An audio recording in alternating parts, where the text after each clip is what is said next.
Yapiye, Yorana. Hello everybody, good morning. Chers amis, bonjour. Ils étaient des centaines à avoir marché dans les rues de Papeete ce 18 janvier 2014. Des centaines à vouloir défendre la vie, ici comme ailleurs en France et dans le monde. Nous reviendrons dans ce reportage sur cette marche, la deuxième jamais organisée en Polynésie, après celle de 2013. Moi je peux simplement dire que c'est une bonne chose d'avoir pensé à cette marche. Il est important que l'Église aujourd'hui sorte un peu.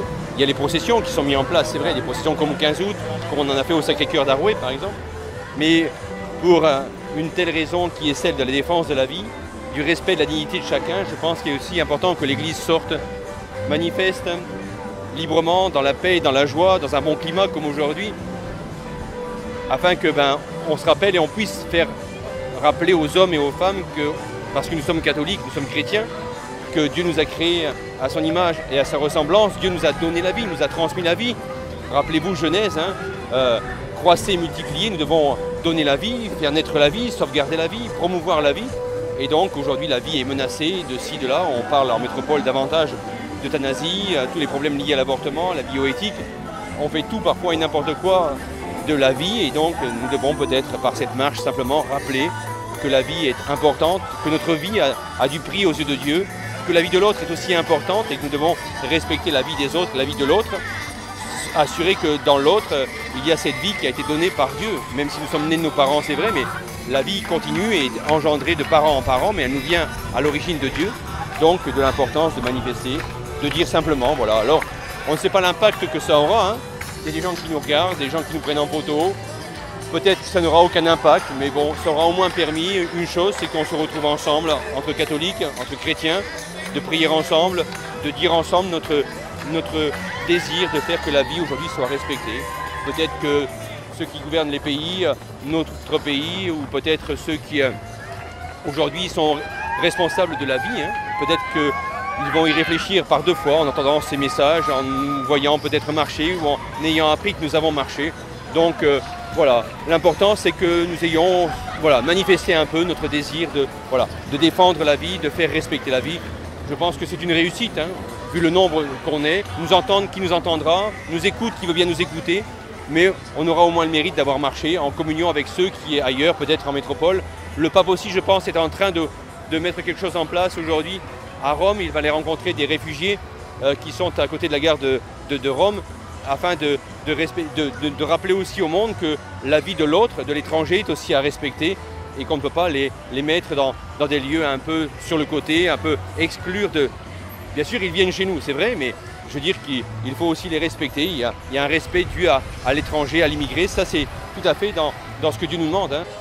Le pape, il a impulsé finalement une autre façon de voir peut-être cette marche. Il a donné une autre dimension, un renouveau. Je pense que le pape nous a beaucoup rappelé, le pape François nous a beaucoup rappelé de l'importance du petit, du pauvre, de l'exclu, du rejeté. Et vraiment, je pense que cette marche va dans la ligne droite de la pensée du pape. Parce que nous pensons au respect de la vie, avortement, euthanasie, c'est vrai, mais il y a aussi la vie des autres qui ont perdu leur dignité. L'importance de la dignité, ces pauvres qui sont parfois dans les rues, qui n'ont plus la dignité, qui n'osent plus se montrer, qu'on ne regarde plus, et leur dignité n'est pas respectée. Donc je pense que le pape a tout à fait raison. Il y a le respect de la vie, mais le respect de la dignité et rendre à l'autre sa dignité. Voilà, donc on ne peut qu'encourager et remercier ceux qui ont pensé, ceux qui ont réfléchi, ceux qui ont mis en place ce projet. Qu'y a-t-il dans le collectif polynésien pour la vie? Eh bien, des personnes de bonne volonté, des individus comme moi, et puis des associations, donc des associations qui peuvent être catholiques ou qui peuvent être complètement laïques. Donc vous avez par exemple l'association familiale catholique, vous avez SOS Suicide, vous avez Vivre sans drogue, qui ne sont pas spécialement des associations catholiques. Et tous ceux qui se joignent à nous, donc vous avez des associations plus engagées, mais d'autres confessions, comme Vision de la Moisson, ou d'autres groupes et communautés. C'était une belle marche chantante et heureuse. Et donc, le thème que nous avons mis en évidence, c'est respectons la vie. Et vous avez vu quelques groupes qui sont passés pour dire leur message qui est conforme au thème que nous avons mis en place. Nous voulons dire à tous ces groupes qui sont passés avant vous, si vous n'êtes pas encore passés, merci à vous. Nous voulons également vous dire que au sein de notre Église et en même temps dans notre pays, nous avons mis en place un collectif polynésien pour la vie qui œuvre également pour le combat de la vie, pour le respect de la vie. C'est pour vous dire que la vie n'est pas seulement ce que nous vivons entouré de matériel, mais la vie c'est quelque chose de beau à vivre. Eh bien, ça commence par la naissance et ça se termine bien sûr par la mort naturelle. Et donc, entre la naissance et la mort naturelle, nous avons un combat à livrer. Vivons pour la vie et puis défendons la vie. Voilà le message que je voudrais vous faire passer aujourd'hui. Merci d'être venus et bienvenue et continuons à vivre cette journée dans la vie et dans l'amour de Dieu et dans l'amour de chacun de nous.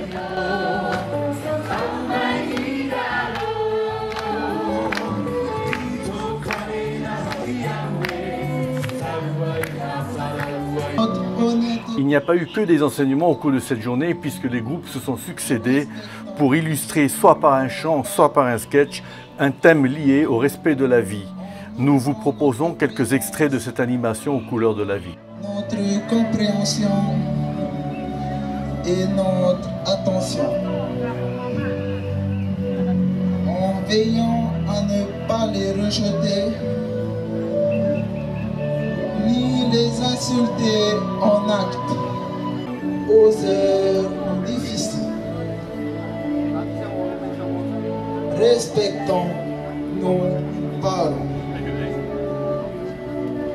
en les aimant comme Jésus nous aime, en gardant et en vivant leur plus grand cadeau, l'amour de Dieu.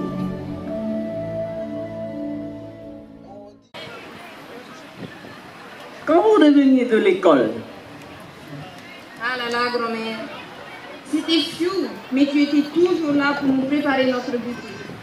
Tu écoutais nos histoires de petits enfants, tu jouais avec nous et tu nous aidais en expliquant nos devoirs.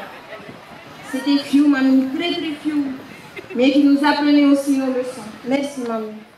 Te matai ti mere nei o tai ana mai matou no te whahana a I te tapura o hepa mauti te parurura I te ora me ti taurua hia no te mea ti rutu tatu I te hoe tumuaran a o te hinarohia ia whakahia hia no te paru no te tino heo tātou tui api te I tau ahuru maturut mataiti wahinaro ana I te apiti atu I te tāne hinaro larai whaia te tāne e muri mai e hatu hepa whiwhi te raia e oru mai o pu e uti e hamaru hia te tamari no ria me fofaroa ia paruru hia te parau no te hamaru ara tamari ia pa hau to tawa whenua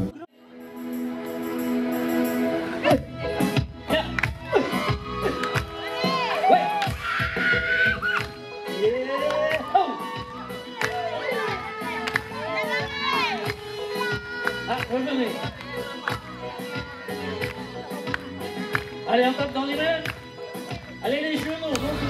L'avortement, c'est un sujet qu'on n'aime pas évoquer. J'étais catéchiste à l'Amenet quand mes élèves m'ont demandé une séance sur l'avortement. Alors j'étais pas chaud du tout, mais poussé par mes élèves, j'ai dû étudier la question et c'est là que j'ai découvert la réalité. Et c'est une réalité qu'on ne veut pas connaître. C'est une vérité qu'on n'aime pas dire. Et quelle est cette vérité? Eh bien, c'est que ce qui est tué, ce qui est empoisonné, ce qui est déchiré, ce qui est réduit en purée dans le ventre de sa mère, eh bien c'est un être humain. C'est un vrai être humain comme vous et moi. Et ça, ce n'est pas quelque chose qu'on aime dire. Et ce n'est pas une conviction religieuse, c'est un constat scientifique. C'est une réalité biologique. Et pour un scientifique comme moi, eh bien c'est quelque chose qui a beaucoup de poids. Comment faire pour ne pas tenir compte de cette vérité?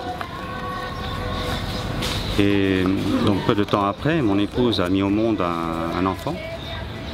Et quand on voit un enfant qui vient de naître, on ne peut s'empêcher de penser à tous ceux qui sont broyés comme ça, déchirés, empoisonnés dans le ventre de leur mère. Et c'est vrai qu'on dort moins bien. Donc c'est quelque chose d'horrible, c'est ce qui se passe aujourd'hui, tous les jours, en Polynésie. Est-ce que l'on peut faire quelque chose contre cela? Eh bien, pour le collectif polynésien pour la vie, le plus important, c'est de nous rappeler, de publier, de diffuser partout le bon message. Le bon message, c'est que eh bien, la vie vaut la peine d'être vécue. Que la vie humaine, c'est la vie, le bonheur que chacun recherche, ce n'est pas simplement un bonheur matériel, ce n'est pas simplement de vivre avec des miss, des misters, des gens riches, des gens en bonne santé, mais c'est aussi de servir, c'est aussi de vivre avec des gens qui ont des difficultés, de servir les malades, de servir des gens pauvres, des malheureux, c'est-à-dire de servir à quelque chose, quelque part, servir à quelqu'un. Comme nous avons pu le constater, les jeunes ont été très actifs dans l'animation de cette journée. Voici maintenant 2 sketchs qui en disent long sur leurs préoccupations. La violence à la maison, le suicide et aussi les grossesses surprises. Hé, Amoué, ça. Tiens. Keito. Hé, Pédé. Pédé. Dégage. Tu gênes notre passage. Tiens, qu'est-ce que tu fais ici? Je vois qu'il y a des sous derrière tout ça, hein? Poula!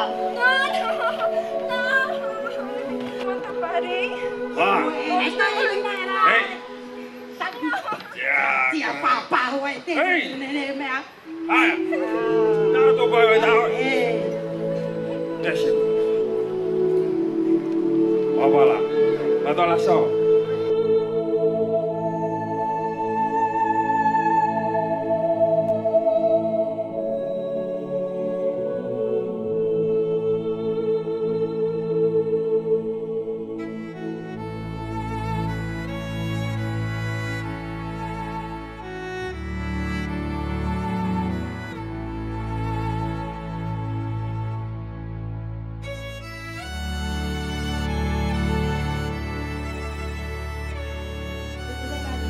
D'accord.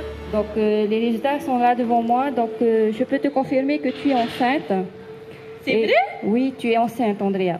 Donc, en plus de ça, tu es enceinte de 2 mois. C'est vrai, tante? Oui, Andrea. C'est pas une erreur? Non, ce n'est pas une erreur. Ok. Donc, à partir on peut dire que je me suis posé les questions au début, bien avant le sketch. Je me suis mise dans une fille qui a l'âge de 15 ans. Qu'est-ce que je vais faire si je tombe enceinte? Comment je vais en parler à mes parents? Est-ce que le papa va pouvoir aussi assumer le papa de l'enfant? Et concernant mon entourage aussi, mes amis, comment vont-ils réagir? Oh non, je suis enceinte. Mais qu'est-ce que je vais faire, moi? Papa et maman vont pas être contents de moi, là. Enceinte? Mais un enfant, c'est beaucoup, un enfant. Ça prend toute la vie. En plus, je suis jeune. J'ai que 17 ans. Je vais toujours à l'école. Comment je vais faire pour m'en occuper? Est-ce que papa et maman vont être d'accord après ça? Je pense que vont être très fâchés après moi. Et si l'enfant est handicapé, comment je vais faire? Est-ce qu'ils vont m'aider financièrement? Je conseillerais aux filles d'éviter un petit peu les fêtes parce que la plupart des enfants nés sont plutôt aussi faits lors des fêtes, comme par exemple quand ils fument de la drogue, quand ils boivent de l'alcool, ils perdent la conscience et ça peut les emmener à faire ces choses-là, à faire des enfants. Mais aussi je pense que en étant à jeun, ils peuvent se protéger avec des capotes, il y a aussi des CPI pour se mettre des implants, prendre des pilules. Mais bon, il y a toujours une solution. J'attendrai maman et papa à discuter de cette situation. C'est le seul moyen. Qu'est-ce qu'il y a? Dis-nous. Maman, papa, je suis enceinte. Enceinte? Là. Et t'es sûre? Oui. Comment ça c'est que t'es sûre? Et ça s'est passé comment et quand? Je pense que c'est durant une fête, j'ai rencontré un garçon. Il est sérieux ce garçon? Non, papa. Il est passé. Mais qu'est-ce que t'as fait là? Et tes études, t'as pas fini? Tu devais passer ton bac et après continuer tes études. Comment tu vas faire? Je me pose aussi la question maintenant, hein, est-ce que le jour où une fille qui est comme ça, une jeune fille très jeune, qui a par exemple 14 ans, qui tombe enceinte et qui se pose, s'il y a des aides de territoire, je ne suis pas sûre que le territoire va aussi aider la jeune fille. Et toi, qu'est-ce que tu proposes?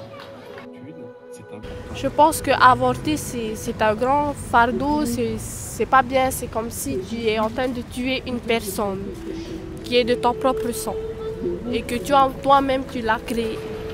Je suis encore sous le choc, un enfant à 17 ans. Ne t'inquiète pas, je suis là, ne t'inquiète pas.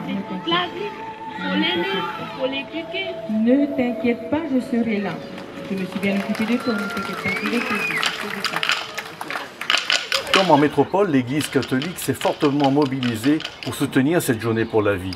Comme ailleurs, d'autres mouvements et d'autres associations ont tenu à s'y associer, comme par exemple le groupe Jeunesse en Mission venu d'Australie.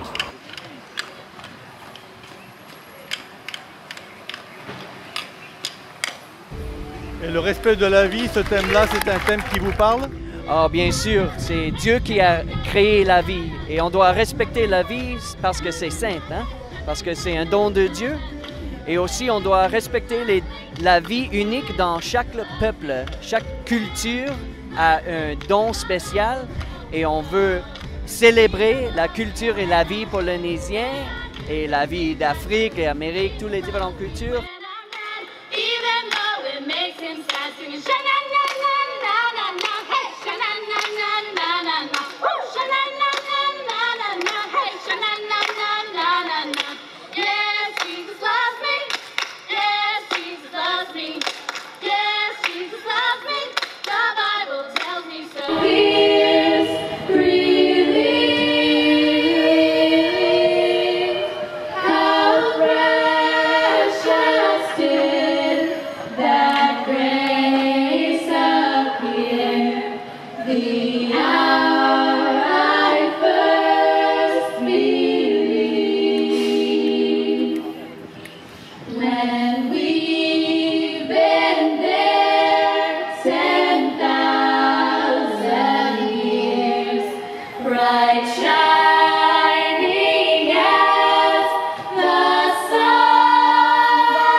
C'est encore en chanson que nous terminerons ce reportage avec Guillaume et les Local Voices. À bientôt et retrouvez-nous sur Internet. Louange à toi Seigneur, louange pour cette soirée que tu nous donnes. Merci pour la vie, merci de nous donner cette vie, ce souffle de vie que tu nous donnes. Seigneur Jésus, Amen. Alléluia. Merci Seigneur. Merci Seigneur Jésus. Amen. Alléluia.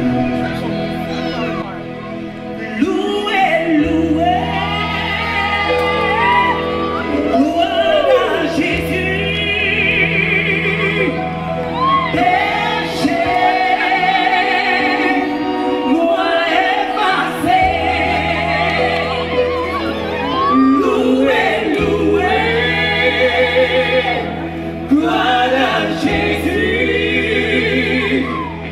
péché.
Viens les chercher, fais qu'ils connaissent la Corée. Tout va louer, tout va louer.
Aê, Puta Ramon!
On a mon très fort. Sous vos applaudissements, mesdames et messieurs.